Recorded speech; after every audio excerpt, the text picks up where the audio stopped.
all, the Canadian Muslim Healthcare Network, and the Youth Coalition Combating Islamophobia to Parliament today for the official launch of a new policy handbook on Islamophobia.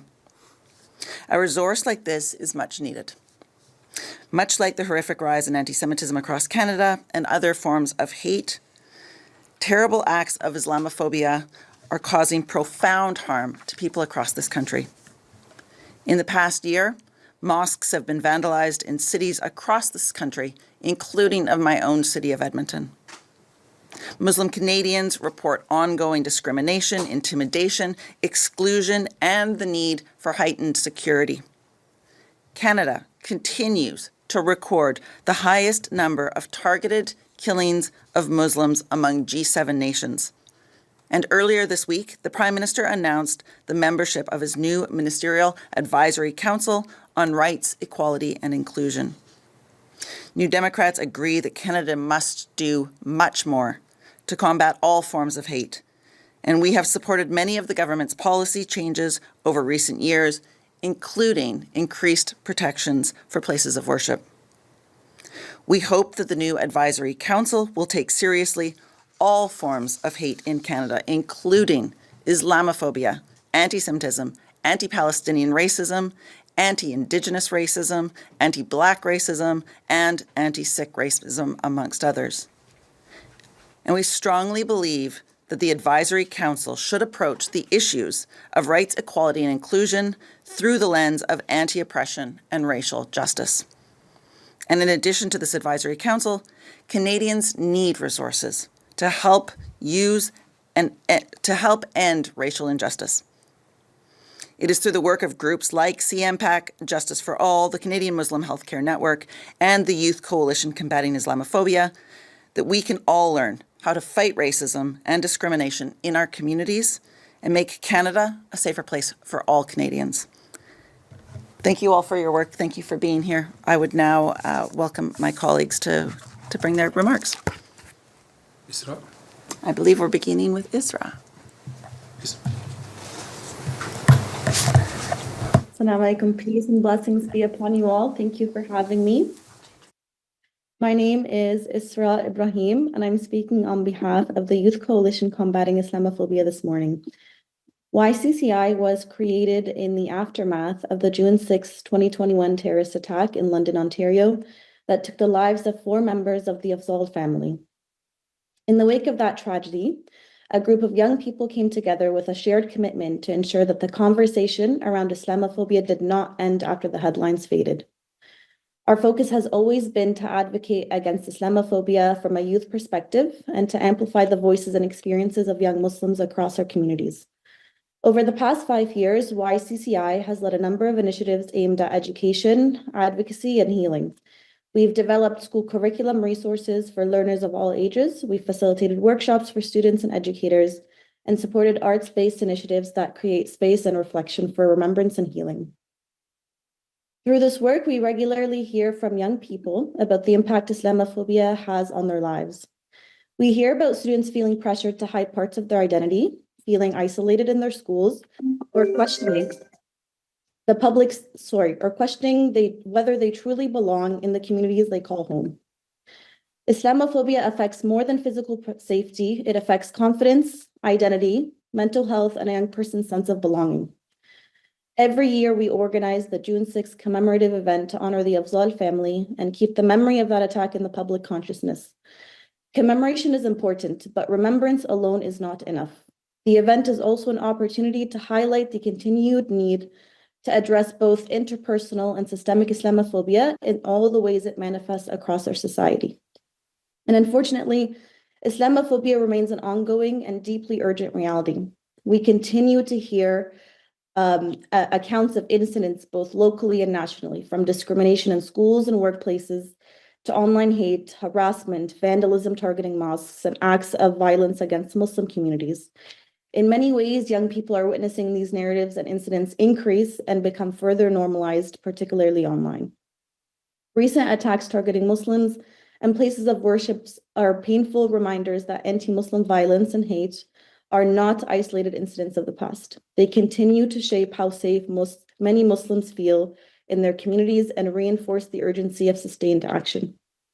As we approach 5 years since June 6th, our message is simple. There is still so much work to be done. We continue to call on all levels of government, institutions, and community leaders to take meaningful action to address Islamophobia, support affected communities, and build a Canada where every Muslim can live with safety, dignity, and a true sense of belonging. Thank you so much. Thank you, Israa, and thank you, NDP McPherson, for hosting us today. Assalamu alaikum. Peace be with all of you. My name is Khaled Alqazzaz, and I'm the Executive Director of the Canadian Muslim Public Affairs Council. We're here today to launch CMPAC's Policy Handbook on Islamophobia in commemoration of the June 6, 2021 terrorist attack in London, Ontario. 5 years ago, our London family was murdered in a hate-motivated attack simply because they were Muslim. Faiz Afzal survived, carrying with him the unimaginable weight of that loss. The attack on our London family was not an isolated tragedy. It exposed a reality that Muslim communities across Canada have long warned about. Islamophobia is not only expressed through individual acts of hatred, but also through broader social and institutional structures that continue to harm and disenfranchise Muslim communities. Despite years of studies, consultations, and public commitments, Muslims in Canada continue to face discrimination, harassment, violence, and unequal treatment as Canada continues to record the highest number of targeted killings of Muslims among G7 nations. This handbook was developed in response to that reality. This handbook draws on academic research, parliamentary reports, and government studies, and recommendations from experts and civil society organizations. It provides a practical roadmap for addressing Islamophobia in Canada and advancing meaningful reform. This handbook offers concrete recommendations that government can undertake immediately to address the ongoing challenge of Islamophobia in Canada, and we have 4 main recommendations. The first is that we endorse and call upon the government for the implementation of recommendations already advanced by parliamentary and government bodies, including the Senate Human Rights Committee, the House of Commons Justice Committee, and the Federal Guide to Combating Islamophobia. Across these reports, there is a clear consensus that combating Islamophobia requires deep structural reform and sufficient institutional capacity.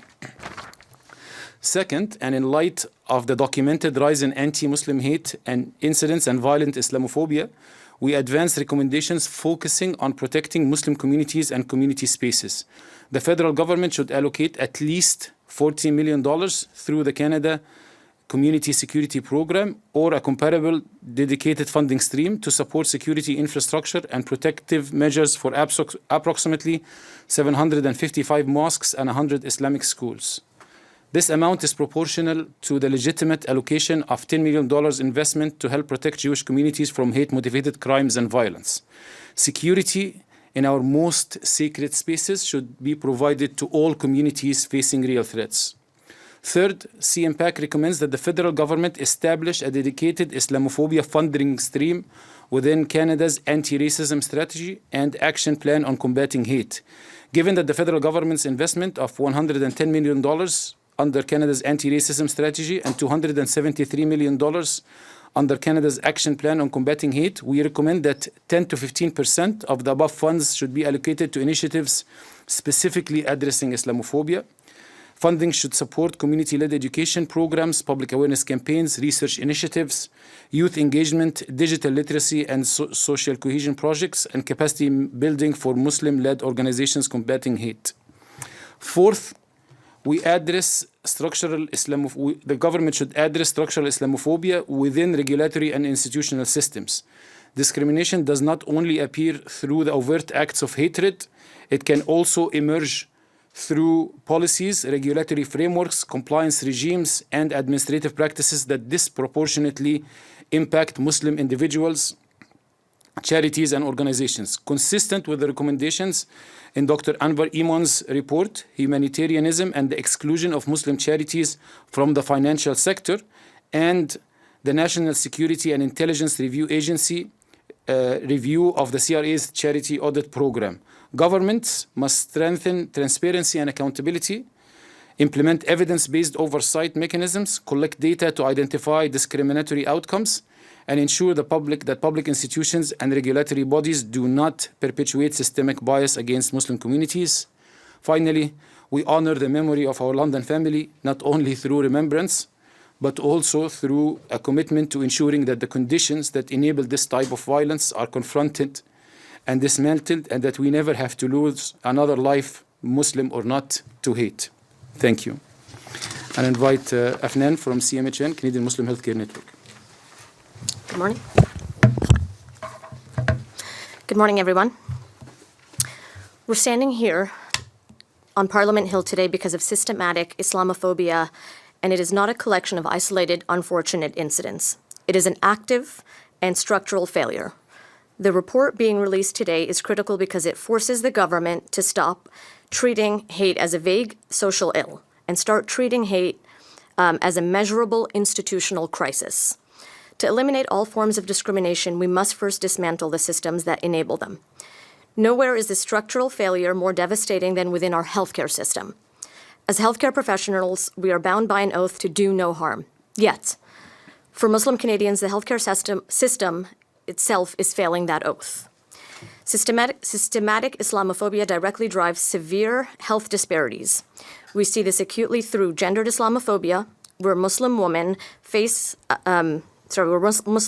what research from Wilfrid Laurier University defines as triple penalty: the intersection of gender, race, and religion. Society frequently views Muslim women through a reductionist lens that paints them as voiceless or oppressed.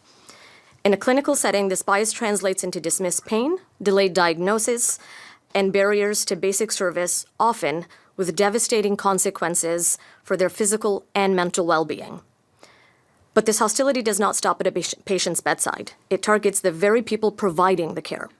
Muslim female physicians and healthcare workers face a distinct wave of institutional and frontline violence.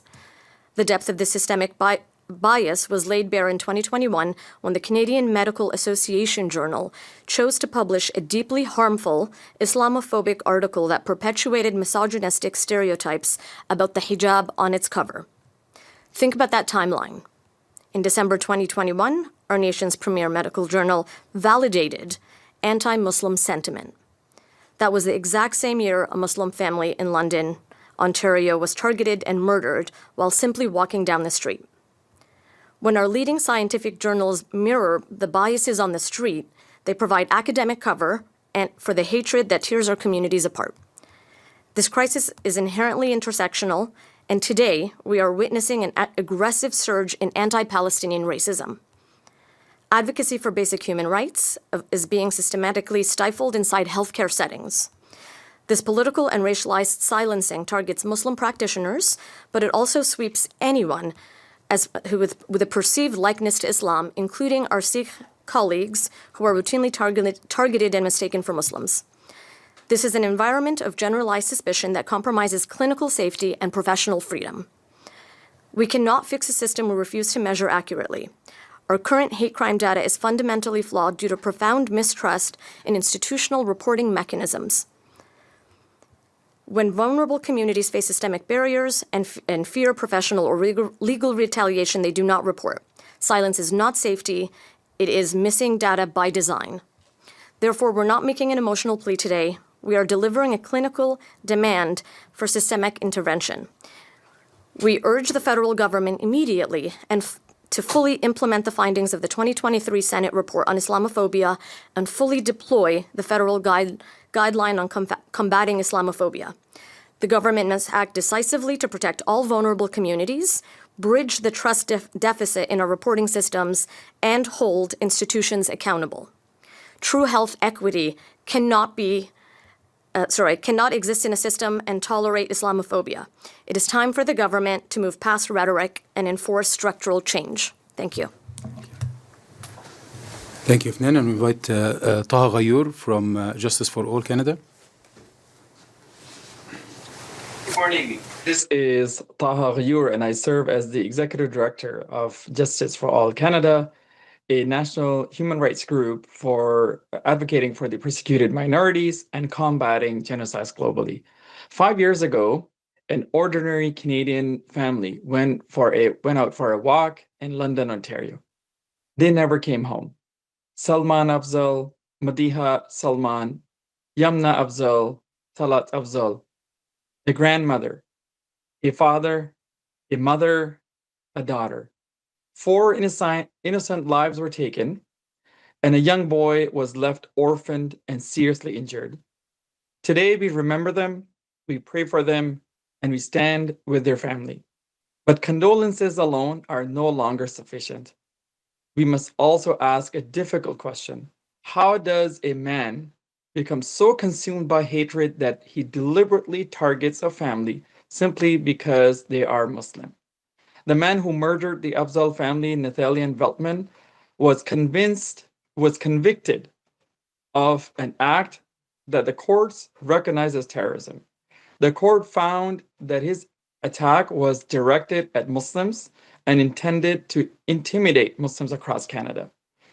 This was, of course, not a random crime. It was the deadly outcome of an ideology. And that ideology did not begin in London, Ontario. That attack happened in London, but the hatred behind it traveled across borders long before it arrived here.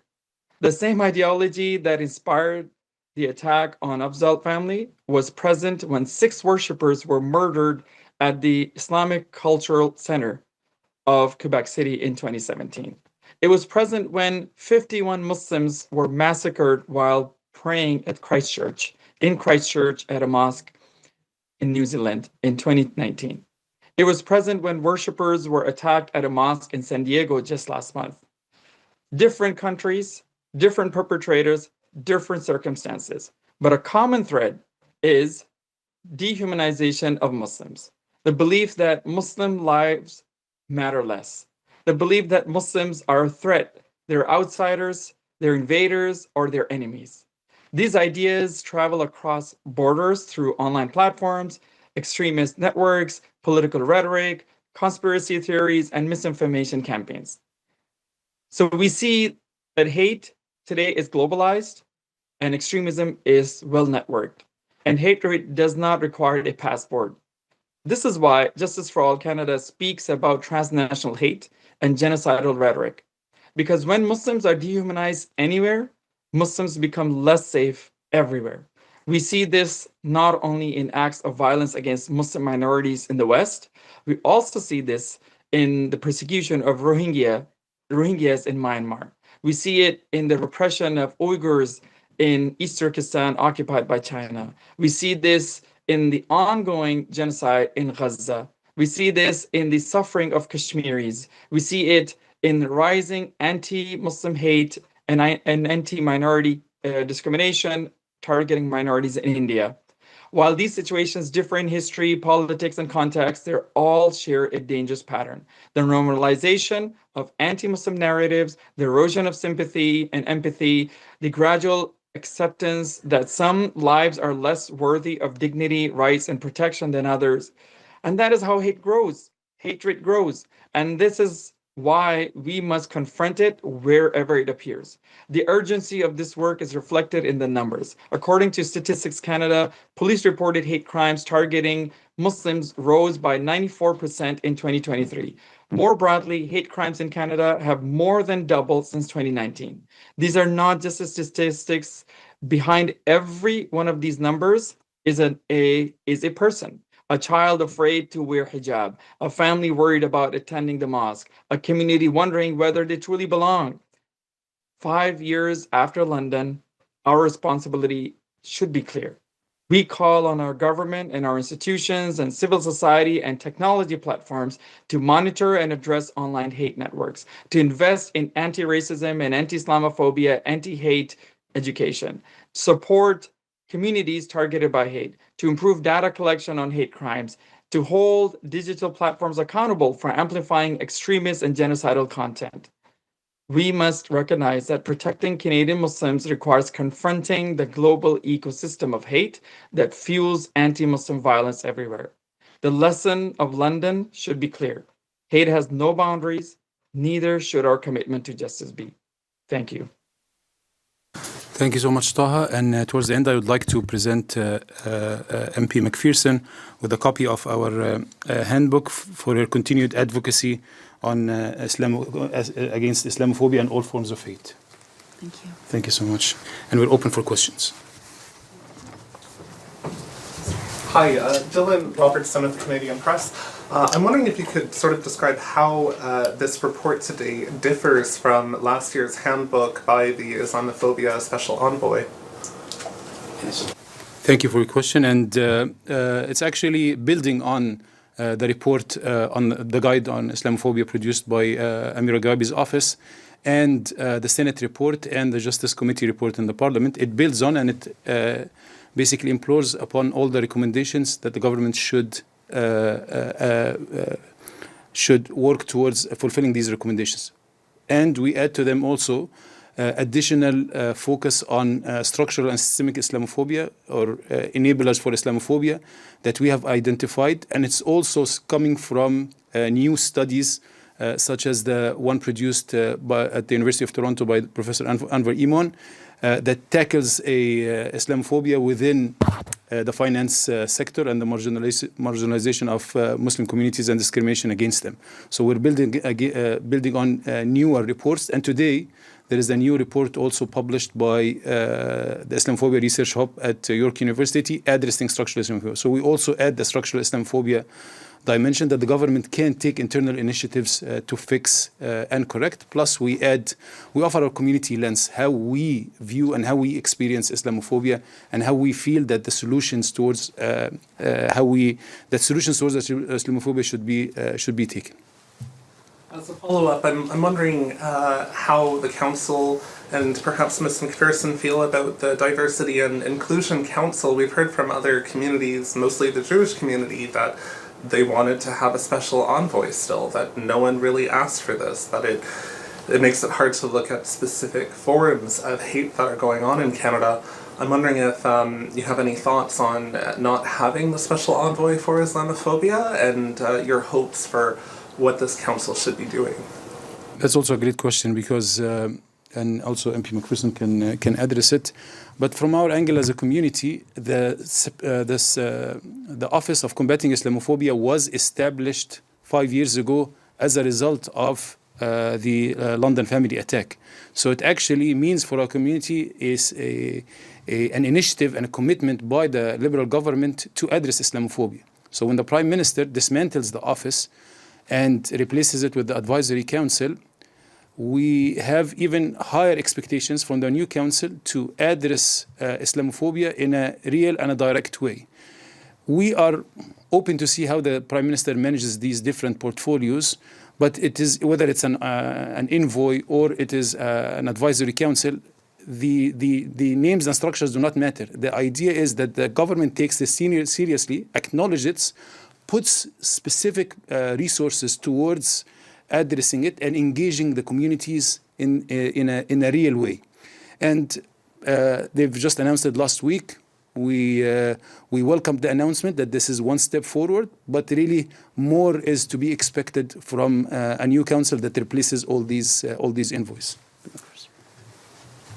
Thanks for the question, Dylan. The only thing that I would add is that I think that, as New Democrats, we support any attempt to stop hate, discrimination, and racism in this country.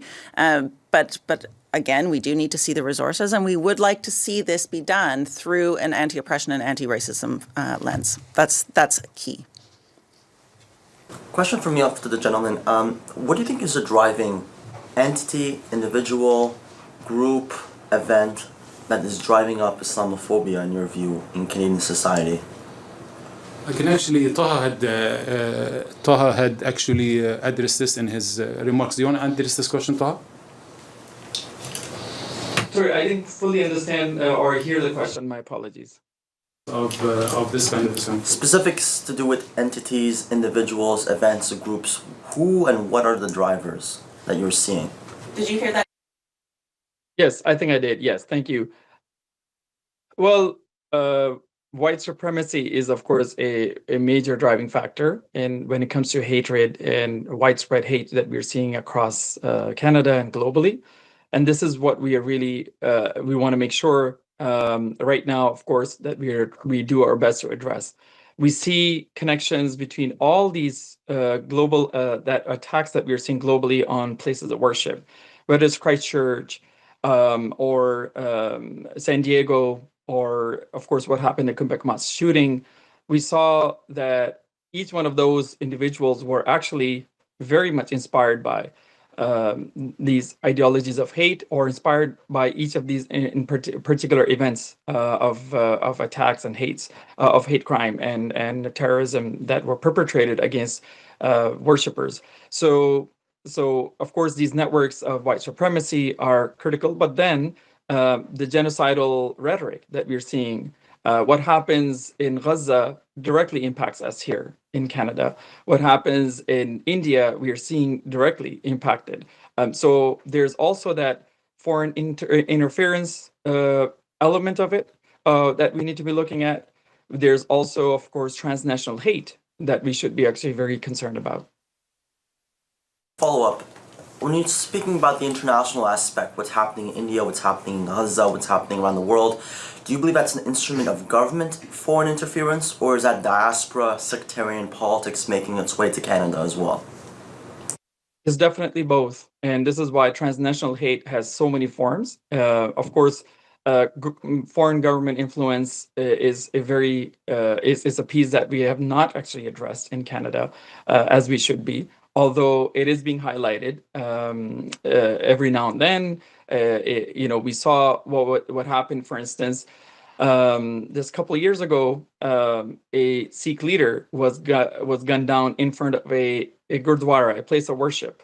And we know, according to multiple reports, RCMP and our own government's report, including Foreign Interference Commission, that clearly highlighted the role of foreign interference by, for instance, by the Indian government, the Chinese government. We're seeing other governments as well. So that is one aspect. And then, of course, the sectarian politics within diaspora is also a major area of concern that we should be thinking about.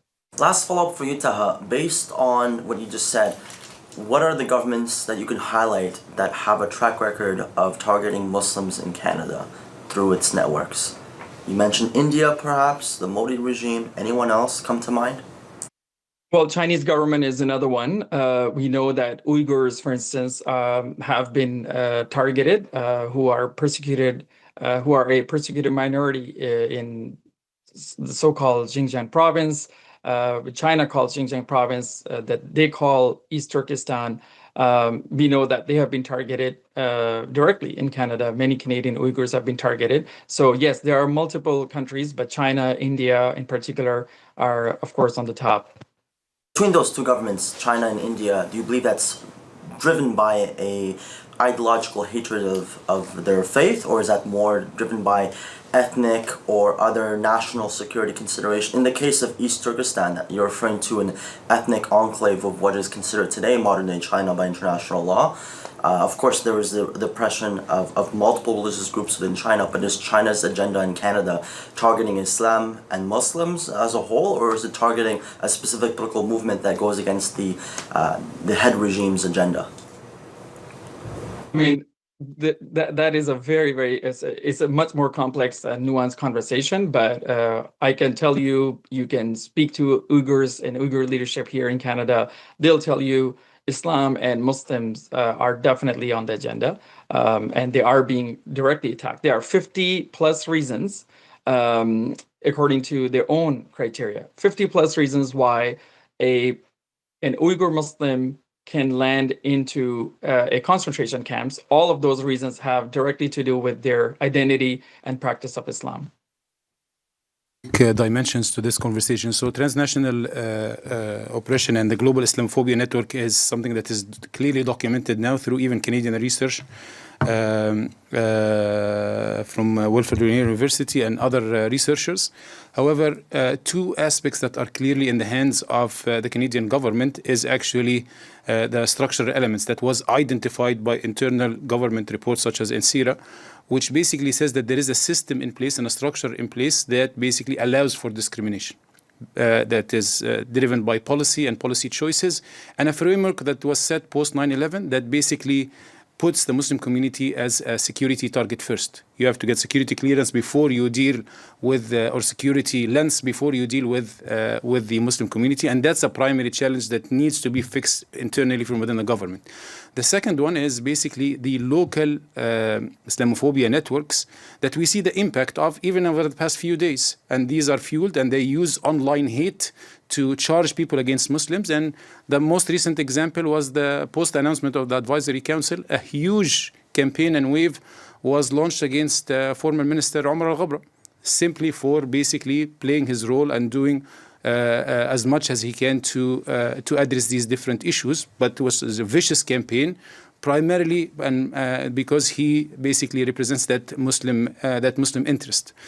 And beyond that, other campaigns that impacted CBSA, canceling scholars, CBSA and RCC canceling scholars coming to Muslim conventions, Palestinian conventions, and so on, that are subject. So our institutions are also impacted by these online fringe campaigns that unfortunately lead eventually to discrimination and limitation of our freedom of expression and freedom of religion. Another question, sir.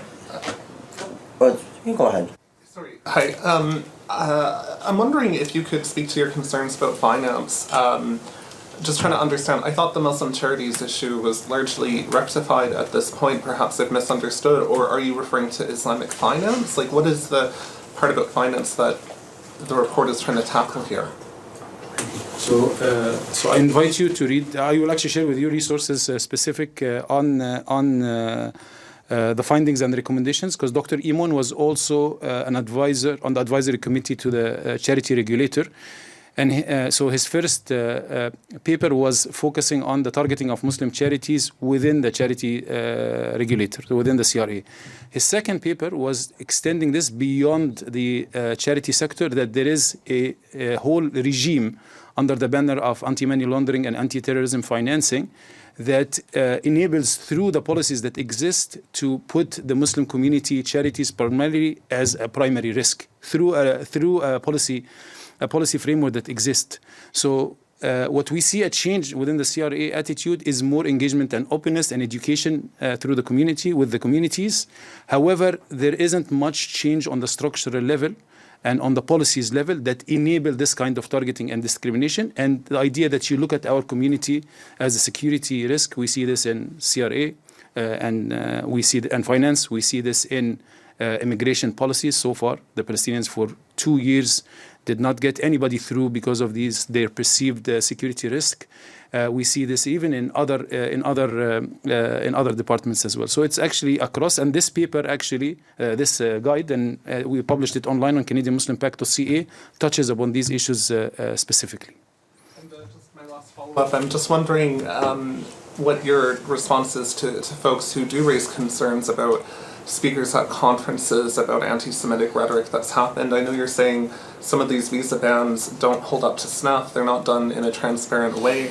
I'm wondering, how do we fit that balance between speech that doesn't discriminate against any community and not letting Islamophobia take over this sort of thing?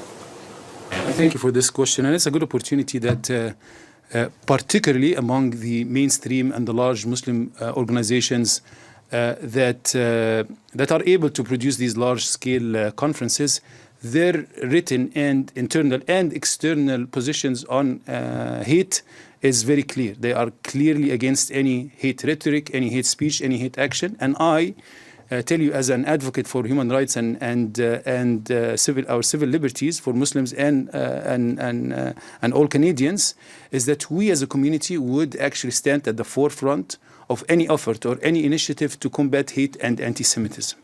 However, this should not be at the limit and at the expense of limiting our freedom of expression, right to dissent, right to political discourse, and that's the whole thing. The idea of conflating both and assuming that political discourse or political dissent of foreign regimes or foreign governments as anti-Semitism is actually damaging to both sides, and we actually open an invitation to all communities to get to know each other, to learn together, to have more of these initiatives that build internal bridges over division over foreign policy. Last question for me. based on the laws at the provincial level, what province or provinces promote or have the best life for Muslims in Canada? I think that's a difficult question. Yeah, it's a very general question. We can tell you the opposite. So the opposite now is that the Muslim community in Quebec is clearly being disadvantaged and singled out through provincial legislation and the attempt to use the notwithstanding clause to limit their right to practice, right to dress, and right to exercise their religion. So it's obviously clear that the situation in Quebec is quite intense for Muslims at this moment. They're unable to be present in public jobs, in public spaces, or contribute in public spaces as they practice and wear their religious garments or religious dress. However, we feel that if we're able to defuse that polarization and that tension in society, I think the Quebec community and the Quebec citizens can actually come together and try to address all the issues and concerns at a way that does not discount or dismantle anybody. It cannot be like hatred or limiting of our freedoms, cannot be fuel for political gain and election motives. Thank you very much. Thank you. This concludes the press conference. Merci, c'est ce qui m'a fait à cette conférence de presse. Thank you. Thank you.